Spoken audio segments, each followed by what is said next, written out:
유보스 인더스트리.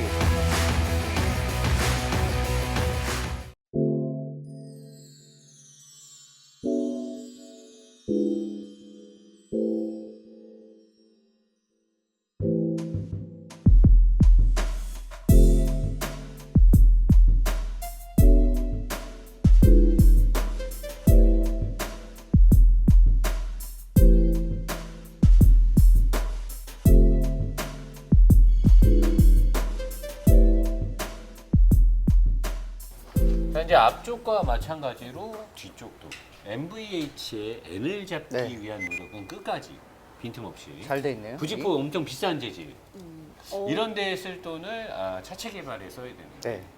거기다가 벽면에 도포 그냥 사정없이 갖다 발라버렸어. 네. 그냥 갖다 바켓으로 부어버린 것 같아. 양동이로 갖다 부어버린 듯한 느낌으로.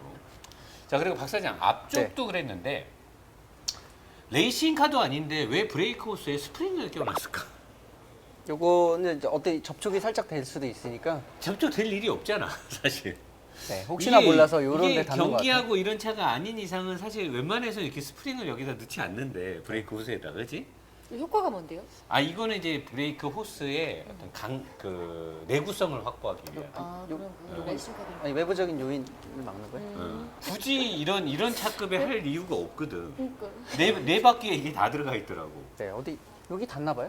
제가 볼 땐. 그리고 뒤에 브레이크는 많이 쏠리는 무슨 브레이크? 그냥 베이직 노멀 브레이크. 솔리드.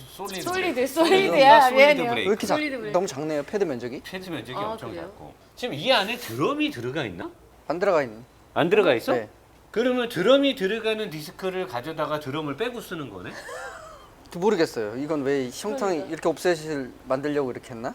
아니요, 일반 디스크 브레이크에 여기에 EBD라든가 이렇게 전자식 브레이크를 이쪽에 유압을 넣어서 뺐으면 드럼통이 이렇게 클 이유가 없잖아.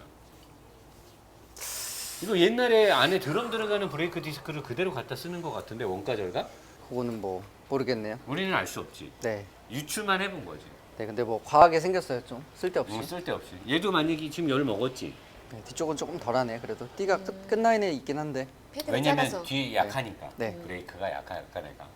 자, 그리고 스테빌라이저의 할대 링크하고 연결을 보면 이 스테빌라이저를 이렇게 포물선으로 이렇게 화이시유처럼 이렇게 기울여 놓은 거는 뭐를 의미하는지 감이 안 오지. 이거는 뭐냐면 엄청난 과학이 있는데, 스테빌라이저를 이렇게 활처럼 휘어놓으면은 아무런 수치 계산이 없이 달하는 거야. 스테빌라이저를 좌우의 수치를 계산하면 여기를 이렇게 못 꺾어. 딱 절도 있게 끊어 갖고 와야지만 꺾어지는 값을 정확하게 대입하는데, 이렇게 해놓으면은 그냥 어렴풋이 양쪽 바퀴를 묶어 놓겠다나. 맞지 않냐? 그런 것 그지? 이렇게 해놓으면 스테빌라이저를 그냥 달아놓은 거야. 철저한 계산값 없이. 이 차가 그만큼 운동 성능을 필요로 하지 않는 차라는 거야. 그게 굳이 불필요해. 그치. 이 차가 좌우의 바퀴의 틀어짐의 양에 대한 정확한 뒤틀림 강성을 잡고 가면 이런 스테빌라이저를 달지 않아. 정확히 계산된 걸 단다면. 이거는 이렇게 생긴 건 절대 계산값이 나올 수 없는 값이거든. 그러니까 요거만 봐도 이 차의 운동 성능이 딱 가늠이 되는 거지. 될성 싶은 나무는 떡잎만 봐도 안다고. 될성 싶은 차들은 스테빌라이저만 봐도 알 수가 있는 거야. 어떤 사람이 그러잖아. 육안으로 보고 모른다고. 절대 모른다. 왜 몰라? 아반떼트다가 소나타 타면 느낌이 확 다른데 그럼 어떻게 하는 거야?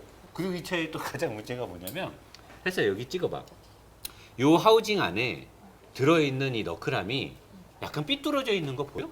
아니 여기 보여요, 봐봐. 보여요. 여긴 엄청나게 틈이 되게 많고 여기 틈이 카메라는 안 없잖아. 잡히는데, 보여요. 보이지? 네. 그지? 지금, 근데 네, 얘가 보인다. 지금 이 너클함에 4개의 링크가 다 각각 달려 있는데, 여기 있는 암돌도 그렇고 여기도 보면 이쪽과 이쪽이 틀어져 있어.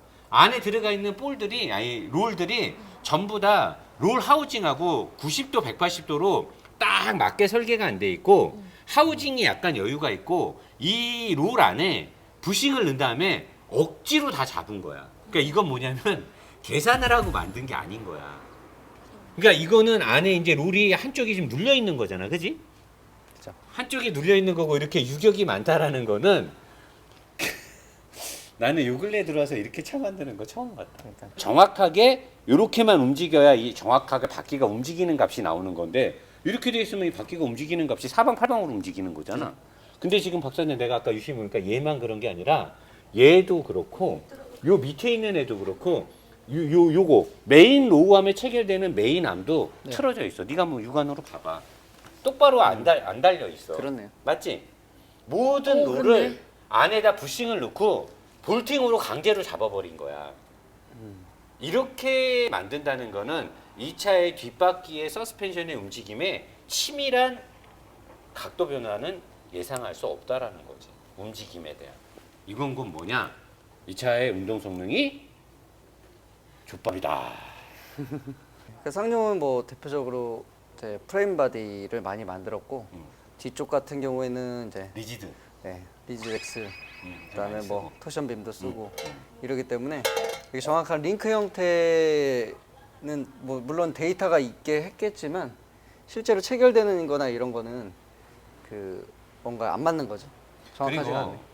뒤 서스펜션의 독립식 멀티링크 중에 어퍼암 네. 위에 있는 암이 아까 내가 얘기했던 스테빌라이처럼 요렇게 바나나처럼 생겼잖아. 네. 요렇게 된 거는 데이터 값이 없는 거야.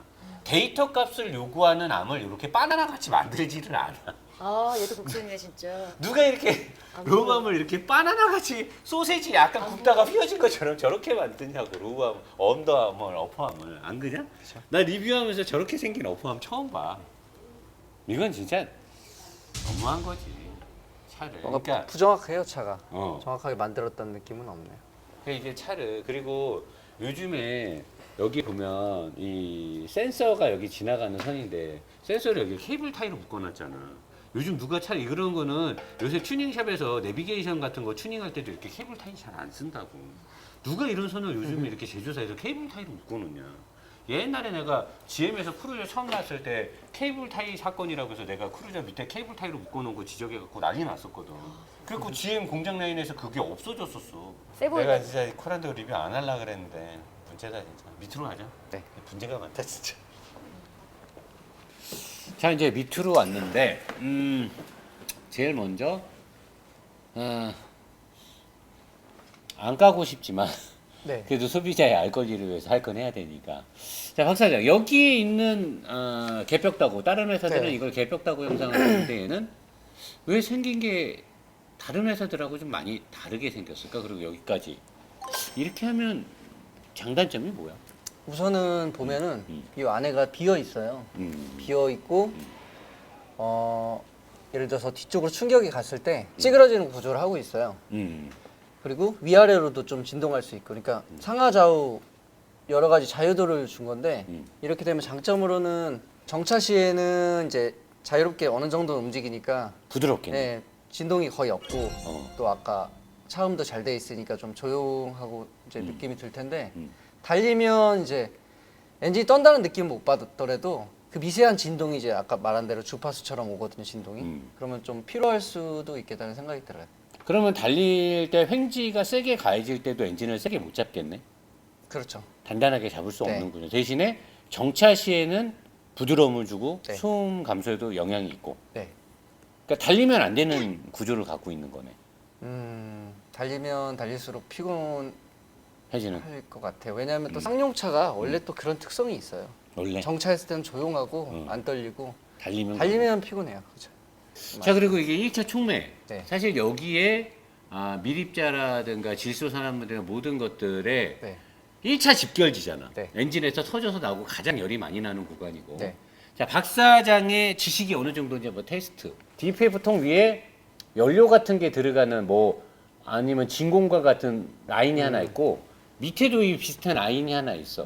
자, 이 두 개는 뭐를 하는 겁니까? 왜 저게 라인들이 여기에 하나 여기에 하나 이렇게 라인이 두 개가 DPF 통 위아래로 있는지. 우선은 구조를 보면 그 맨 위에 이제 촉매가 있고 그 다음에 밑에 부분에 이제 DPF 밀입자 필터가 있다고 보면 되는데요.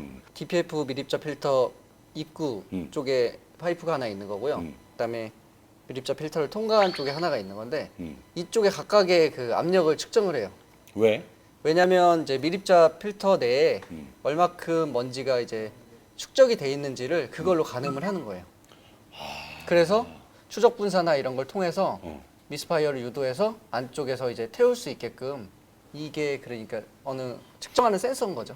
아, 그러면 이 DPF 통 안에 밀입자가 쌓여 있는 걸 어떻게 센서가 감지하나 했더니 네. 차압 센서라 입구에서 그래요. 압력을 조절 한번 감지하고 네.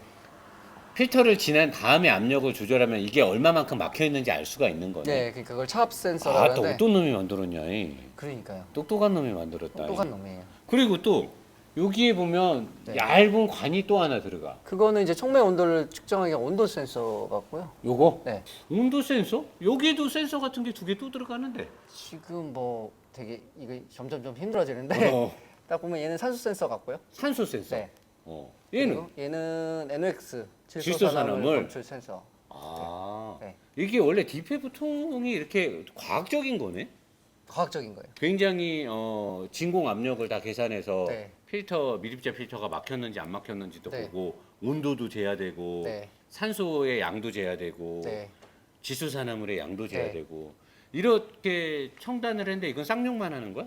아니요, 전 제조사가 이렇게. 전 제조사가? 네. 근데 뭐 위치라던가 어. 또는 뭐 센서를 한 개 박냐, 두 개 박냐 이런 차이는 있는데 아, 같다고 보면 돼요. 같다고 보면 된다. 자, 그리고 여기에서 이제 보면 서스펜션의 구조에 와서 여기에서 우리가 아까 얘기했던 요거 대비 네. 너클암의 위치가 요 중심부로 너무 앞으로 나가 있다. 네. 우리가 지금 그걸 지적을 한 거, 그지? 네. 이제 정확하게 봤을 때는 음. 일반적인 구조는 아닌 것 같아요. 그지? 그것도 여기랑 얘랑 어, 그 수직이 이루어져야 되거든요. 그치. 네. 얘도 지금 수직으로 이루어지지 않았잖아. 네. 이렇게 그러니까, 좀 갈지자로 벌어져 있는데. 뭔가 지금 설계가 뭔가 엉성해. 네. 엉성하게 돼 있고. 자, 그리고 아까 우리가 얘기했던 게 이 부분이야. 요게 이제 프레임이 나갔는데 네. 요 밑으로 박 사장 요게 내려서 박 사장은 요걸 좀 좋게 본 거잖아. 네. 좀 튼튼하지 않겠냐? 네. 근데 내가 봤을 땐 요거 내려와서 차대 강성에 크게 영향을 도움을 받겠네요. 주는 건 없어. 왜냐면 얘가 어디 묶이지를 않잖아. 그렇죠. 여기 그냥 꺾여 버리겠네요, 보니까. 그렇지. 그러니까 얘는 내가 봤을 때는 라디에이터하고 네. 전치식 인터쿨러를 달기 위한 전장류를 달기 위해서 뺀 거 아니냐. 그냥 서포터네. 그거. 서포터지 네네. 차대 강성하고는 아무런 의미가 없지 않느냐. 그렇네요. 그지? 여기서 네. 보니까 네, 여기서 여기- 보니까 그렇네. 저는 아무것도- 뭔가 이렇게 연결이 또 돼 있을 것 그치. 같았는데. 여기서 밑으로만 하나 연결했어도 네. 뭔가 좀 그럴싸한데 아무것도 없으니까 그런 부분도 너무 안타깝고. 자, 서브 프레임의 크기가 네. 이렇게 하면 잘 나오겠지. 여기서부터 여기에서 아무것도 없잖아. 네. 지지 포인트가 여기 하나, 요 안에 지금 요로 들어간 거 하나밖에 없는데 네, 두 개. 여기도 지금 볼팅이 요거 하나밖에 안 돼 있어. 요거 하나. 네. 요 하나가 지금 서브 프레임 여기서 이렇게 기역자로 꺾인 거 요거 하나밖에 없는데 네. 너무 서브 프레임이 지금 허술하게 돼 있고 그나마 좀 난해하려고 여기다 이제 지지대를 네. 하나 대긴 했는데 얘도 되게 부실해 지금. 네. 부실한 형상으로 돼 있고. 그리고 쌍용 측에서 그런 말을 했어. 고장력 강판의 적용 비율이 74%인가 되고 초고장력 강판의 비율이 뭐 적용이 43%. 근데 초고장력 강판을 많이 넣었으니까 차체를 저렇게 널빤지처럼 판으로 만들어도 되는 거야? 그럼 요즘 차들 다른 제조사들은 초고장력 강판을 넣을지 몰라서 구조물 형식으로 돼 있는 거야? 그건 아닌 것 같아요. 그죠? 그지? 네. 그러니까 초고장력 강판이 들어감으로 해서 전보다 좋아진 건 사실이지만 네.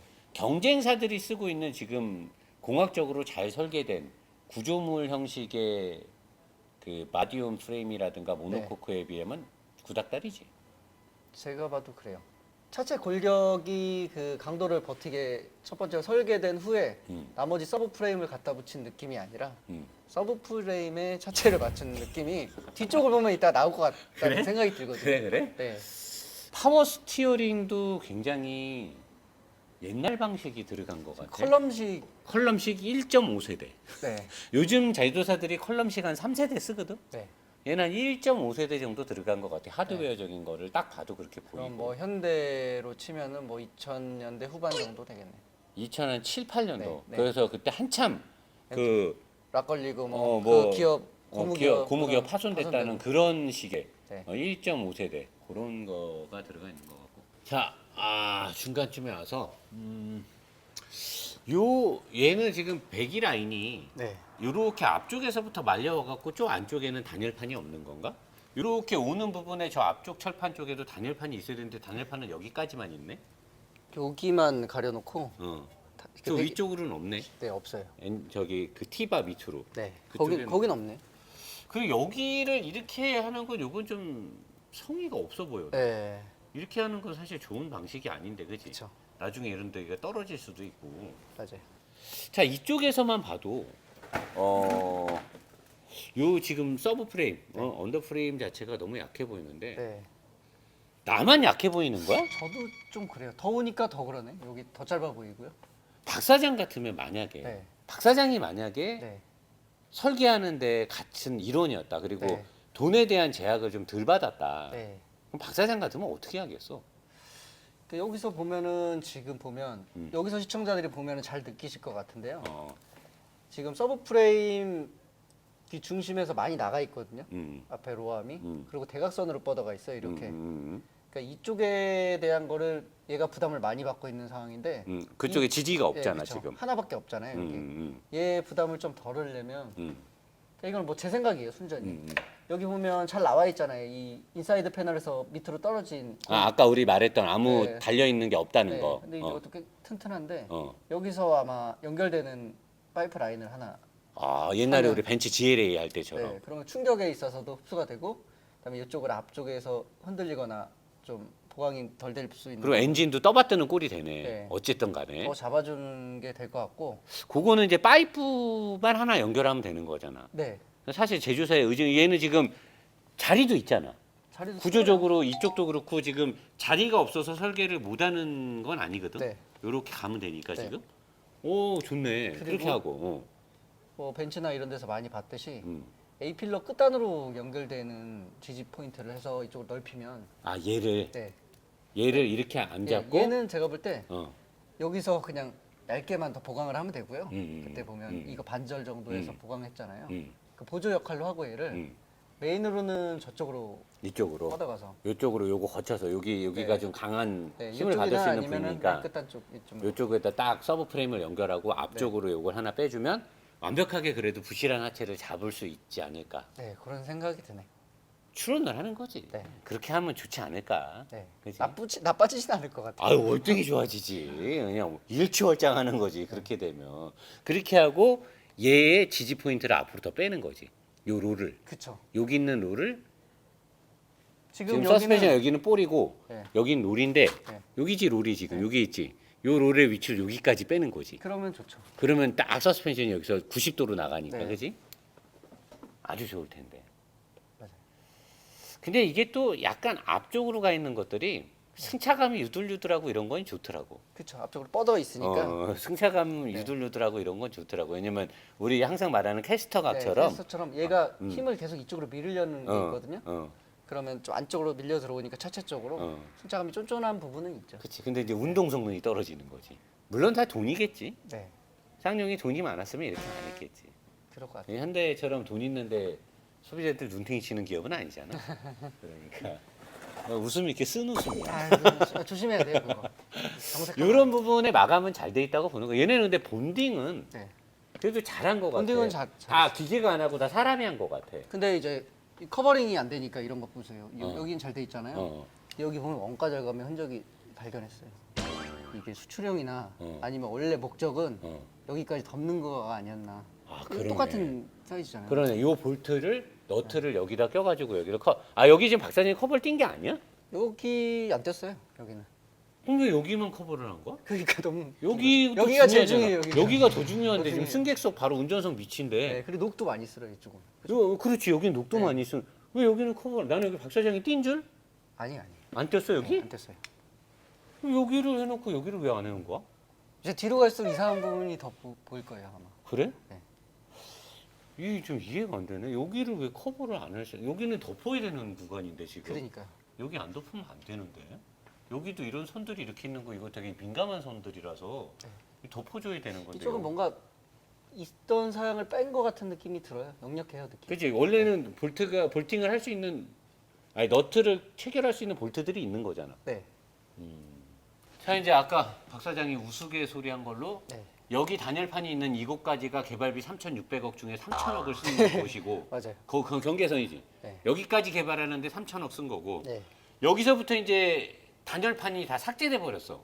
삭제. 그냥 연료통도 다 무시하고. 연료통도 그냥 다 이 파이프 이 배기 파이프 가는데 연료통조차도 그 어떤 싸구려 경차도 연료통은 단열판을 하는데 네, 아니면 여기 배기관 위에라도 덮어놓잖아요. 배기관 위에라도 여기를 뭘 돕는데 네. 600억이기 때문에 600억으로 뒤를 완성하려면 단열판조차도 다 삭제. 삭제. 야, 근데 이거는 충격적이다. 진짜 충격이에요, 갑자기. 요즘 세상에 차대를 이렇게 만드는 경우는 드문데, 야, 본딩도 그렇고 어떻게 연료통에 단열을 안 할 생각을 했을까? 그 뭐야? 저희 그 뭐였죠? 산타페 말고 펠리세이드. 펠리세이드.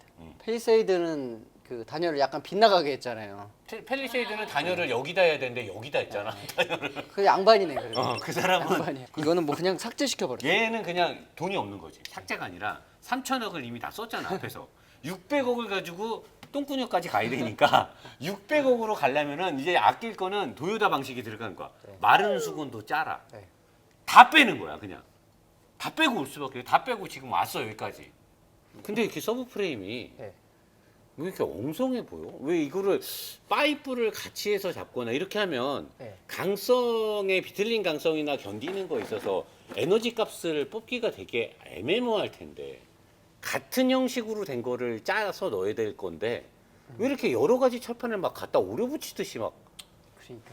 그리고 보면은 어. 제가 아까 얘기했던 부분도 이런 거예요. 뭐 이게 서브 프레임에 차체를 맞춘 느낌이 들잖아요. 그러니까 차체는 1차적으로 어. 평면으로 개발해 놓은 거예요, 여기를. 그래 놓고 서브 프레임 갖다 대려니까 뭐가 필요하잖아요. 어. 그럼 서브 프레임에서 여기를 이런 걸 만들어줘야 되는 거 아니에요. 어.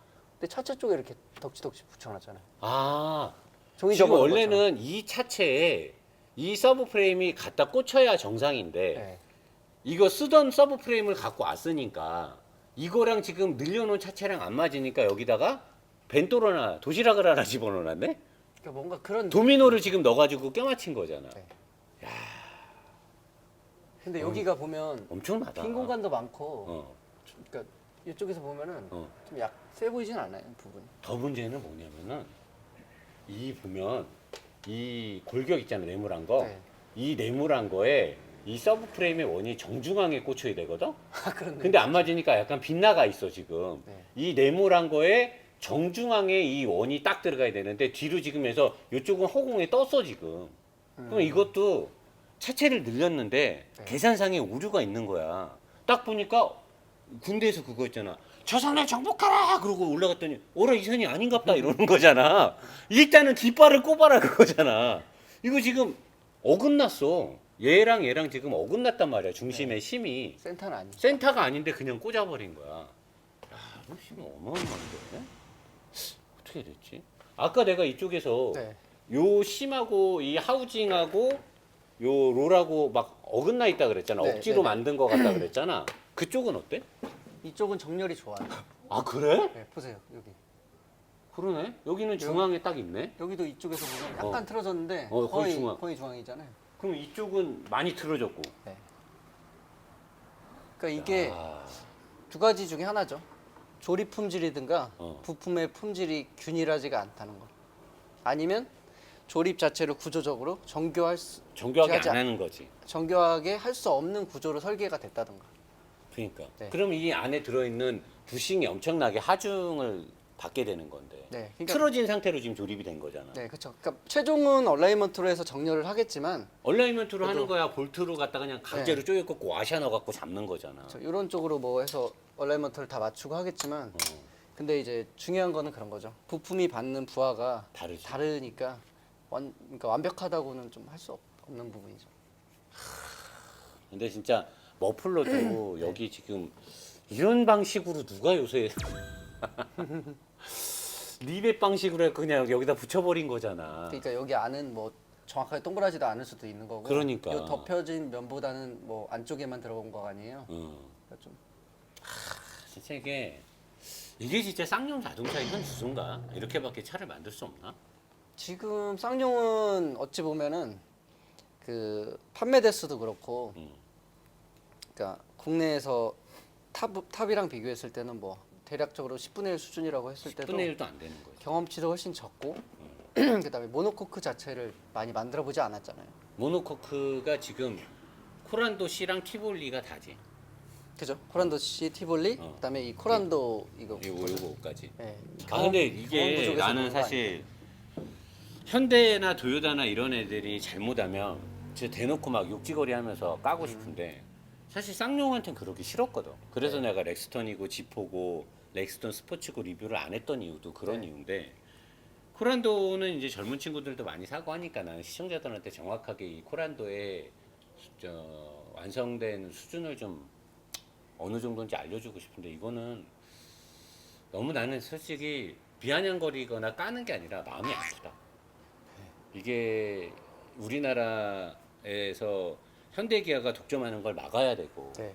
우리나라의 어떤 여러 기업들이 잘 돼야 되는데 쌍용의 자본력이나 기술력이 이 정도라고 하면 나는 진짜 마음이 아프지. 저도 좀 마음이 아프고 저는 이런 얘기를 하고 싶어요. 쌍용이 잘하는 게 있잖아요. 잘하는 거 뭐 픽업 시장 그리고 특장차 같은 것들을 좀 특화해서 그런 쪽으로 좀 성장하면 어떤가 싶어요, 솔직히. 근데 그게 판매 대수가 얼마 안 돼서 네. 쌍용은 사실 티볼리가 성공 못했으면 되게 위험했어 회사가. 그렇죠. 근데 티볼리의 성공에 의해서 티볼리의 차대와 그런 데이터 값을 가지고 나는 사실 이걸 만들었다고 봐. 네. 코란도 원래 있던 코란도의 DNA를 살린 게 아니고 네. 잘 팔리는 티볼리를 확장시켰다고 나는 보거든. 그러니까 이게 나는 문제가 많다라고 보는 거지. 너무 마음이 아파. 네. 마무리해 주시죠. 네. 저는 뭐 얘기했다시피 쌍용이 이제 뭐 살아남기 위해서 또 시장을 지배하기 위해서 여러 가지 모델을 출시하고 뭐 당연히 기업이 생존해야 되니까 그런데 그 기업만의 그 색깔이 있거든요. 쌍용하면 다 물어보면 뭐 무쏘, 코란도 이 얘기부터 할 거야 사람들이. 무쏘 좋았지 옛날에 뭐 내구성은 최고였지 이랬을 거예요 분명히. 나도 옛날에 잘 나갔어. 네. 옛날 얘기할 필요 없다고. 그러니까 저는 좀 그런 쪽으로 기업을 좀 계승했으면 좋은데 생각을 물론 중간에 아픔이 있을 수도 있죠. 시련이 있고 막 존폐 위기가 있을 수도 있는데 잘하는 걸 좀 더 특화했으면 좋겠어요. 이렇게 허술하게 만들지 말고. 그렇지. 네. 이건 저는 아. 제가 볼 때는 할 말이 별로 없어요. 쌍용은. 저희가 리뷰를 하면서 참 오늘처럼 갈등이 생기는 적이 별로 거의 없었죠. 거의 없었고 사실 저는 어제도 그렇고 오늘 햇살이 태우고 낮에 운전하면서도 굉장히 고민이 많거든요. 그렇다고 리뷰를 거짓말로 할 수는 없잖아요. 뭐 아닌 거를 기다라고 말할 수도 없고 그래서 마음이 참 아픈데 저는 사실 쌍용이 되게 잘 되기를 바래요. 그래서 현대 기아 자동차의 독주에 강력한 그 견제 기업이 됐으면 좋겠고 전자 장비와 실내 인테리어 구성에 돈을 많이 써서 소비자들을 눈 가리고 아웅식으로 현혹하려고 하지 말고 그간이 되는 기초 설계에 좀 투자를 많이 해야 되지 않을까라고 감히 저도 모르는 제가 말씀을 올리고 싶습니다. 저는 정말 쌍용이 잘 됐으면 좋겠습니다. 이것으로 쌍용 코란도 신형 코란도의 리뷰를 마치도록 하겠습니다. 네. 아픈 마음 잘 추스려줘서 고맙다. 네. 수고하셨습니다. 네, 고생하셨습니다. 두세 프락셀 하겠습니다. 감사합니다. 어떡하냐.